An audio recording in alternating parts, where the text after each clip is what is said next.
Let's all get to know Boston College. Just how good are they? What makes Thomas Castellanos so dangerous? And what are some strengths? And guys, maybe some holes in the Golden Eagles. Let's find out.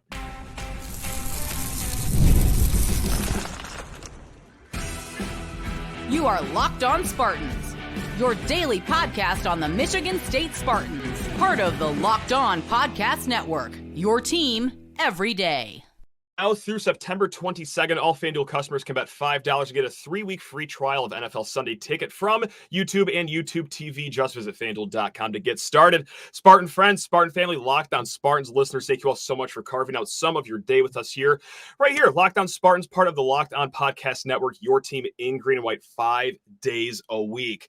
Now, we got a massive game coming up this Saturday, 8 p.m. on the illustrious ACC network. Of course, that's what channel everyone wants to be on. But hey, you know what? It's going to be a big game for both teams. Of course, we've talked up and down about our Spartans throughout the week, but it's time to learn about Boston College through a Boston College expert. His name is Niraj Patel. He does fantastic work over at BC Interuption of the SB Nation Network.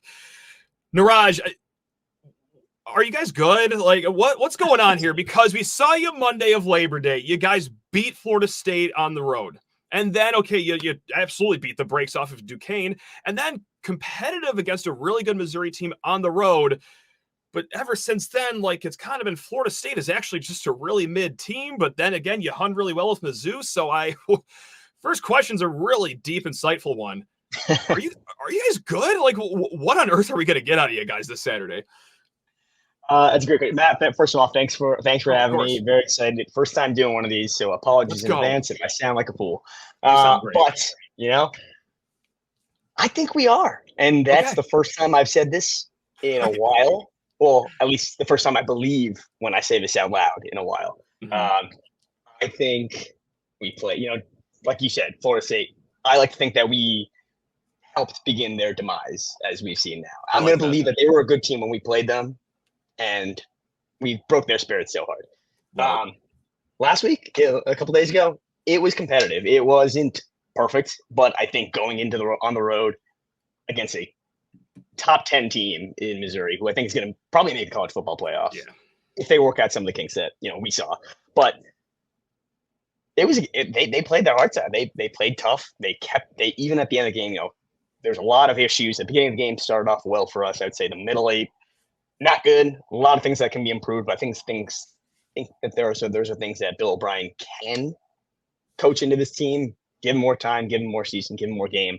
And then the end of the game, no matter what happened before that, they were in it. They had a chance, one more stop, two chances to get it. They had it. They would have had a shot to pull off a miracle. And I don't even know if it would have been that much of a miracle because they were pretty much in that game. You guys looked like you hung with them. I mean, not to take moral victories out of another team's game, but truly, like, I'm watching that first half. I'm like, I thought the spread here was 16 points. This does not seem like a team that should have been double-digit underdogs. Actually, Mizzou minus 16 was one of my best bets last weekend. Someone did not read my article for the week. You know what? I felt really bad about that, but I got to say, at least that wasn't my worst call of the week.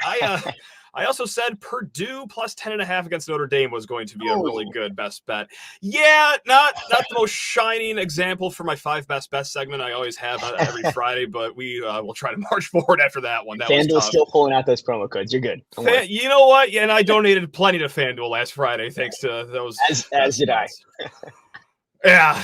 Oh, well, there's always another week here in college football to get that money back. What did you learn the most about your team, though, on Saturday? Because, again, Florida State looked really well there. Duquesne, what can you take away from that game? That's kind of like our game against Prairie View A&M, like, did what you're kind of supposed to, but against a really, really solid team. What did you learn even 3 weeks into the season? I think the biggest thing is that this team just has heart, right? I think a lot of the BC community has seen, like, has been saying, the past 3-5 years or so plus, that game, once it gets to halftime, it's over. That spread is covered without a doubt. Gotcha. But this was one of the first times I've seen, they hung tough. One side of the ball at least was doing just enough to keep them in the game, give them a chance. And that is just amazing. You're right. No moral victories, but I had my head held up high on Saturday. Is that a direct injection of Bill O'Brien, you think? Like, I mean, how much of this can be credited to him? Yeah, is it? And I the first to say, year one of Jeff Hafley, maybe bought into a lot of it, but yeah, this time, this man, Bill O'Brien, has the pedigree, has all of the experience to back up what he said, what he's done, what he's already shown in such a short notice. I mean, he came in February after he didn't make a single change to his roster. I don't think anybody left, anybody new came in. Everything was in place for him. He just added coaches, retained a couple even because it was, again, so late in that coaching cycle. Yeah, right. Made an impact immediately. And you can even see it just from the fans. This upcoming game, it's a sellout. Yeah. I don't think we've seen that in a while, to be honest with you, except for like some of the big marquee games with like Parents Weekend or something along those lines, right? But this early to be sold out, that's incredible. Even against Duquesne, we had an incredible student showing. That whole lower bowl, we would see that empty out pretty quickly against an FCS opponent, but the students were there for a while. The fans were there for a while. Everybody's just excited about what he's done. I mean, he's obviously done so much in that area in Massachusetts. I'm not a Patriots fan myself, but right. People love it. The people from it. He's a local guy, and it's just great. I feel like it's two programs that are kind of mirroring each other right now because two first-year head coaches. I mean, it hasn't been great the last handful of years. Obviously, the tenures ended in drastically different ways. One guy just took a coordinator job in the NFL, and our guy didn't. We'll just leave it at that. Things were a little different. But, look, there's energy with both of these fan bases right now because it has gotten off to such a strong start. Like, last week, it sounds silly to boast this, but, against Prairie View A&M, the cheapest ticket before kickoff was, $40. It's well, my God, this isn't Georgia coming to town or anything, but even just for, one of the worst FCS teams coming to town, Spartan Stadium was sold out. There is just life back in this program. So it's nice to see, but unfortunately for Michigan State, this means that it could be a pretty good atmosphere over in Chestnut Hill. Add to that the fact that this is the red bandana game going up. For those that are listening that don't know about the red bandana game, just do a quick Google search. It is a fantastic tribute to a former Boston College lacrosse player who, gave his life to help people during 9/11 is the short version of that story. The football side of this, though, Niraj, red bandana game. Are we toast? Should we not even get on the plane? I mean, is this a scheduled loss now because this has so much meaning and emotion behind it for you guys?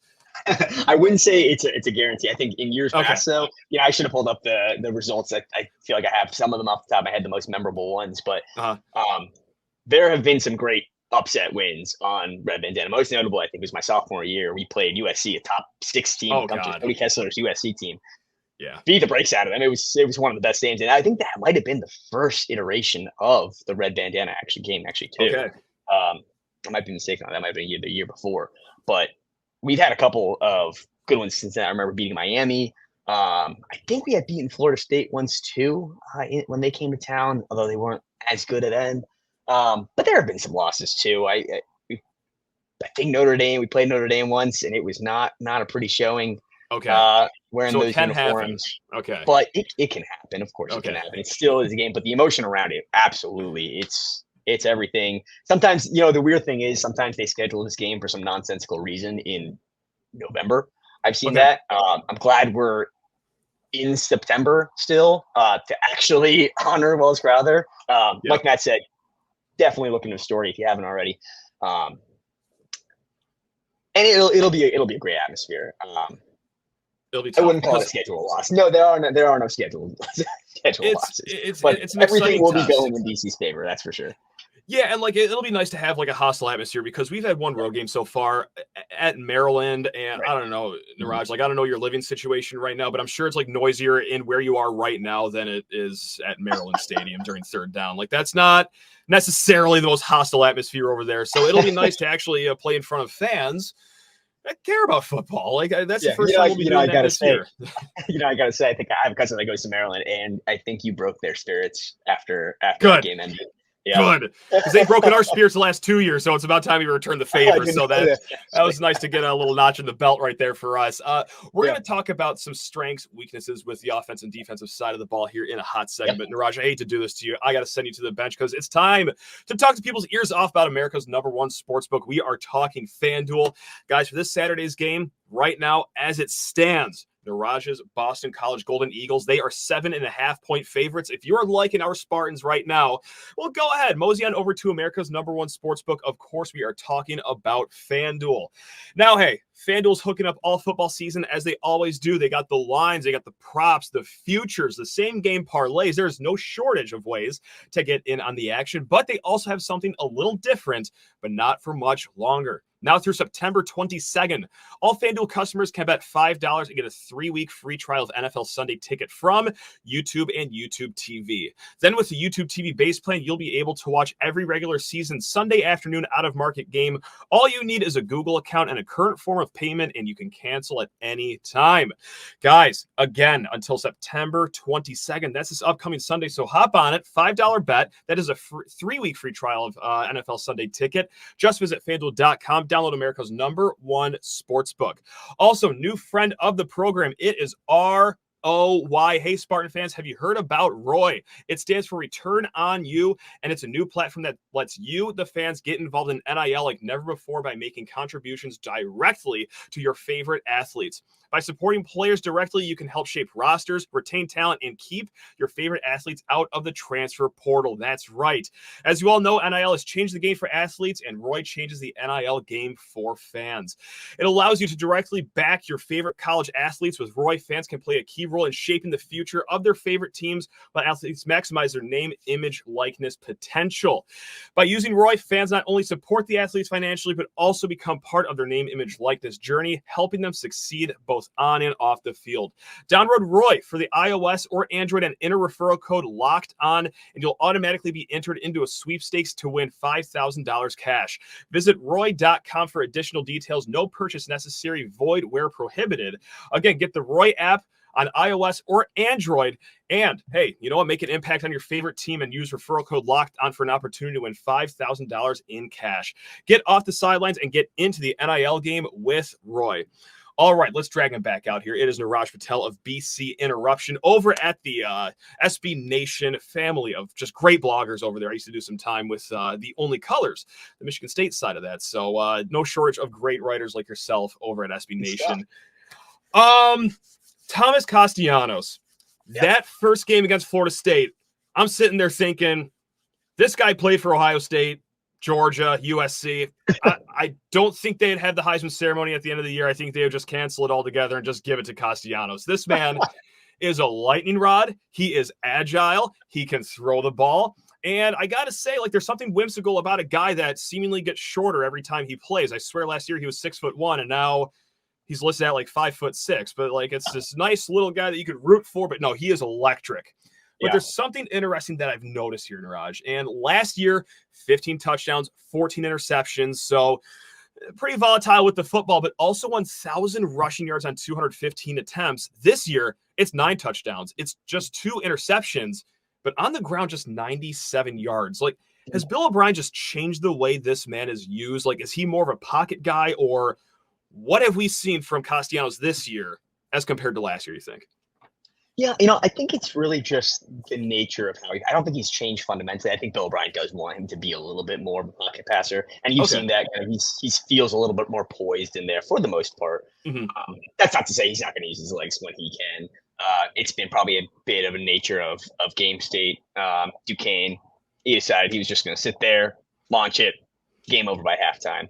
Florida State, the run game was just going so well. They didn't need to.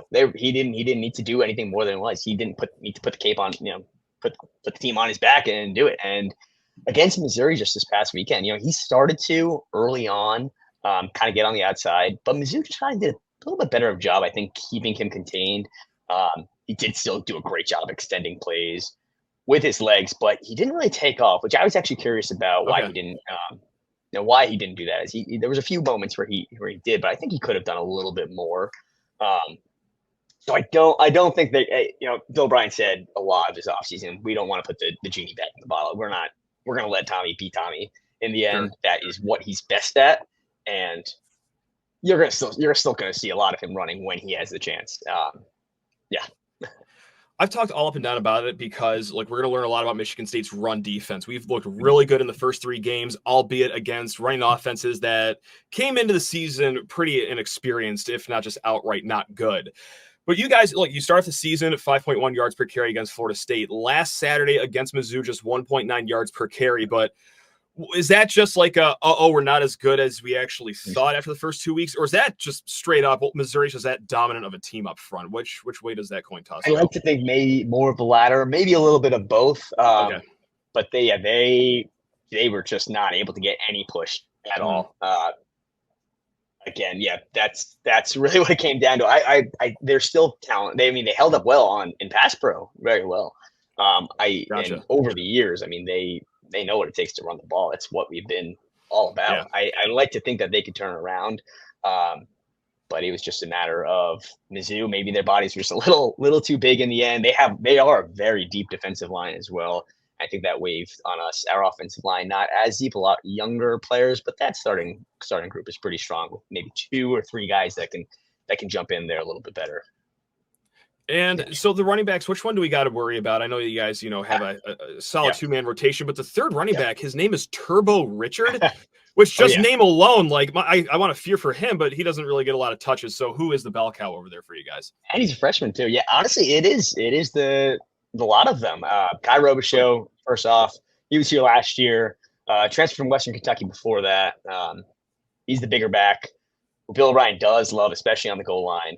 Trayshawn Ward just came in, and he started off with great. A little bit better out of the backfield, I would say. Those two are going to get the bulk of the workload without a doubt. But Turbo Richard, he's a true freshman.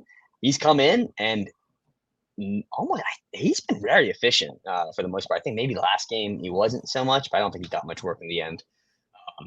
But he could get in there if they're looking for some juice. I think you can still see him without a doubt.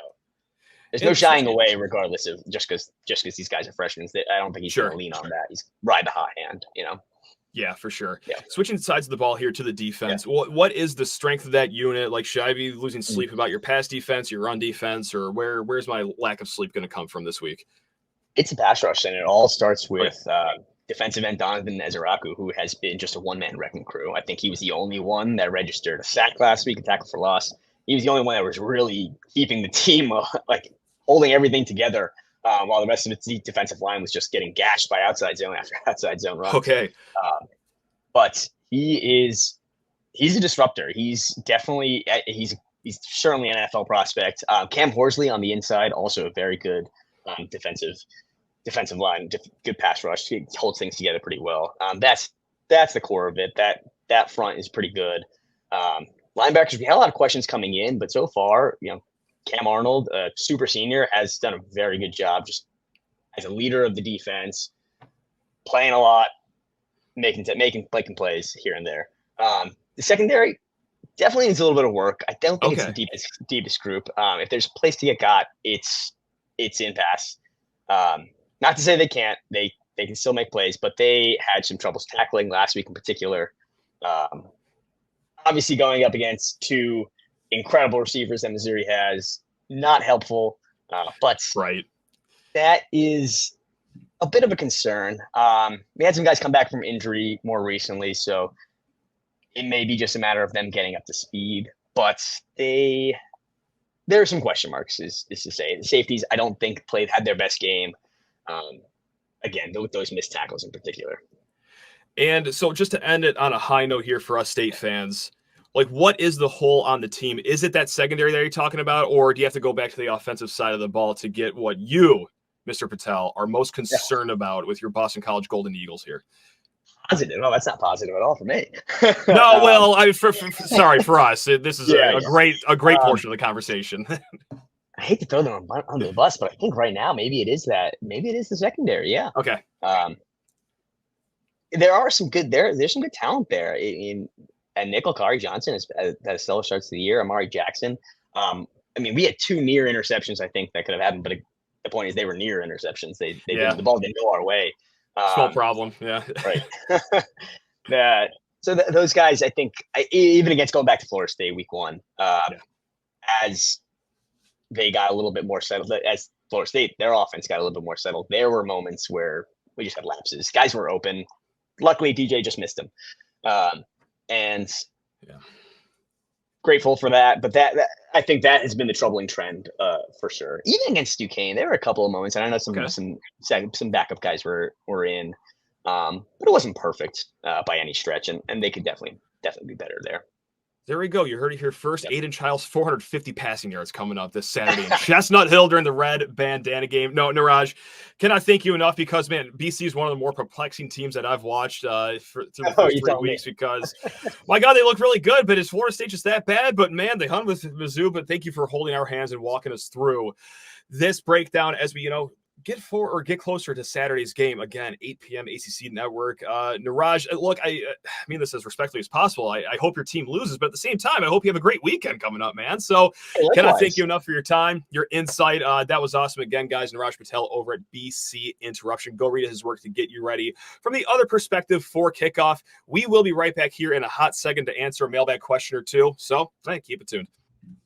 Looking for tickets for this weekend's sold-out game in Chestnut Hill, or hey, maybe you're waiting for the next sold-out game in Spartan Stadium, which is, right after against Ohio State. Go check out Gametime for any of your ticket needs, whether it's a Spartan football game or, hey, a concert, theatrical performance. If there's a ticketed event around your area, odds are you're going to find it on Gametime, and you're also going to find some great savings.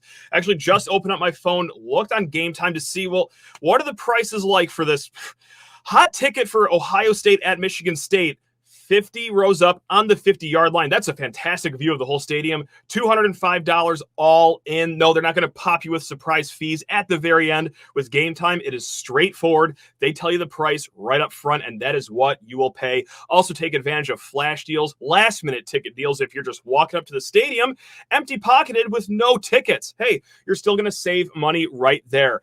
Also, they are going to save you money off the bat, guys. Take the guesswork out of buying tickets with Gametime. Download the Gametime app, create an account, and use code LOCKEDONCollege for $20 off your first purchase. Terms apply. Again, create an account and redeem code LOCKEDONCollege for $20 off. Download Gametime today. What time is it? It's Gametime.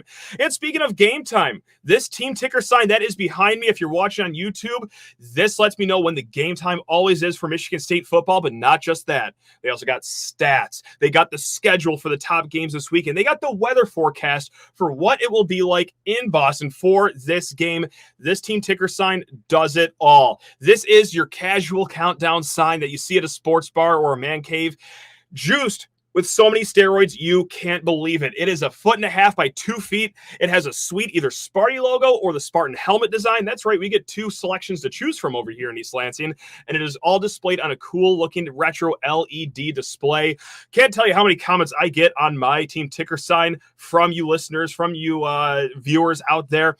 If you guys have people at your house, if it's in your man cave, your kitchen, your bathroom, it's going to catch the attention. So, guys, get ready for the holiday season, which is coming right around the corner hot at teamticker.com and use promo code LOCKEDON to receive $50 off your Team Ticker purchase. Let's say that again because that's a promo code that sounds too good to be true.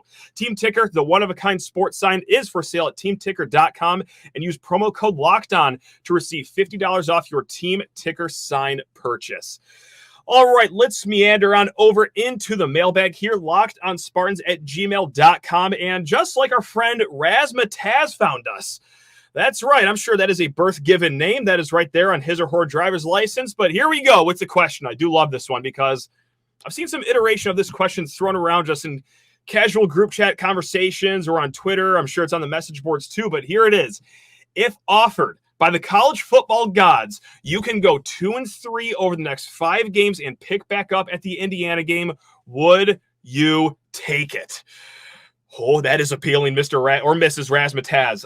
Okay, so just to refresh everyone's brain right now, the next 5 games, they're tricky. At Boston College, okay? Home against Ohio State. 6 days after that, at Oregon. Then a bye week. Okay, that's pretty nice. Then homecoming against Iowa, and then you hit the road, go to Michigan. Am I taking 2-3? Am I signing that dotted line? Am I just moving on to that Indiana game? Well, sure. You know what? Like, I'm not proud to say it, but I got to think with my head right now. Yes, I would take that. Now, it can't be like this every year where I'm just, praying for a 2-3 stretch in the middle of the season. But, man, with that gauntlet and for the issues Michigan State has right now in the injury department, yeah, against that slate of 5 teams that Michigan State will be underdogs against all those teams most likely, I will take 2 and 3 here.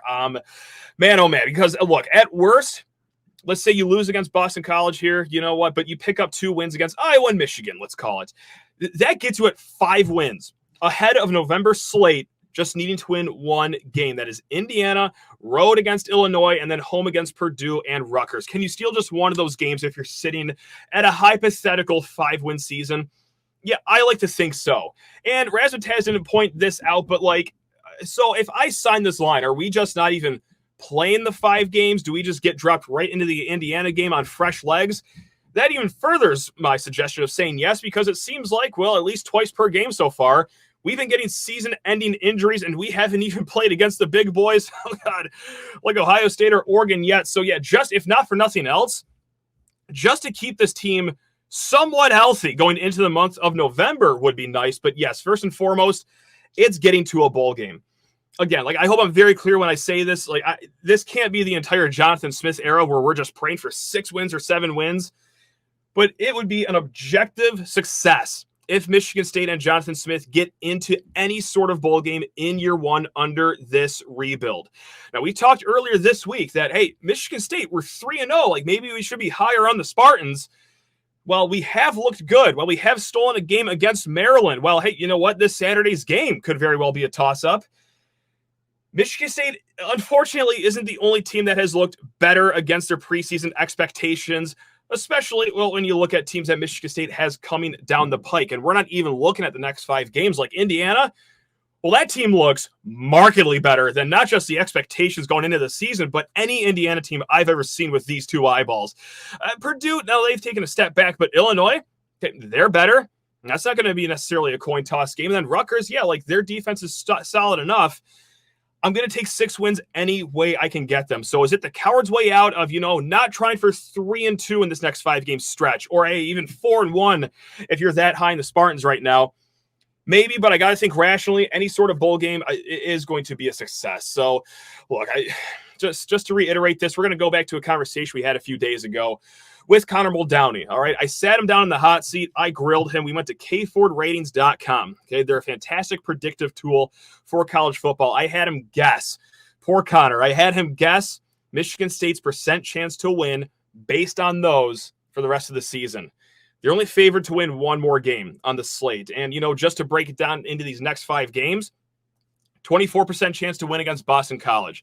All right, 30% chance to win against Iowa. Michigan, well, they've looked awful. That's still a team with 3 first-round draft picks on their defense. That's still a 16% chance to win that game. And then Ohio State and Oregon are about 5%. This is going to be a tough slate. So, yes, Razzmatazz, yes, college football gods, I will take the 2-3 record and run. Now, speaking of 2 and 3, we're going to do best bets right now. We usually save this for Friday's show, but I actually want to get this out because I got a game kicking off on Friday that I just want to get out there right now. And when I say speaking of 2 and 3, well, that's what we did last week. It is 2 and 3 last week, but hey, still in the black overall. We are 8 and 7 overall on the year. The wins last week, for a quick refresher, never a doubt, Prairie View A&M plus 40.5. We won that by a whole whopping half a point. And then BYU minus 8.5 at Wyoming. Yeah, go kidding. No kidding. Wyoming only scored 14 points that game. We will continue to fade Jay Johnson throughout the rest of the season. Now, of course, we don't get every game right in best bets. And I can't apologize every week if I get a game wrong. However, one of my picks specifically last week was so horrendous that I need to put on a brave face and just earnestly apologize to anyone that tailed these bets, because the one that we lost that was just outright embarrassing. Purdue plus 10.5 against Notre Dame. Now, even with the 10.5 points, we lost that game by about 50. And it wasn't just that. It's also the fact that I added in that, well, Notre Dame's offense is so bad that, yes, I know they're going to come back after that game against Northern Illinois, pissed off and ready to right their wrongs. My comment was, well, based on the A&M game and the Northern Illinois game, they're not even good enough on offense to take out any anger on anyone. Well, guys, I know I pop my collar and beat my chest a little bit when I get things right on this show. This is quite the opposite there, because I think Notre Dame just scored again, actually. That was bad. So anyway, we also lost the Apple Cup game. Washington did not cover 4.5 against Washington State. And then Mizzou minus 16 over Boston College. Gotta say, Golden Eagles, they looked really good. They did not let the Tigers cover that spread. So for this week, let's keep it rolling here. We're going to talk about this Friday night Big Ten under the lights game. Under 43.5 for Illinois and Nebraska. Look, I know the story with Nebraska is their cosplaying quarterback that acts like he's Patrick Mahomes. And you know what? Hey, the offense actually looks pretty decent down there for having a true freshman starting quarterback.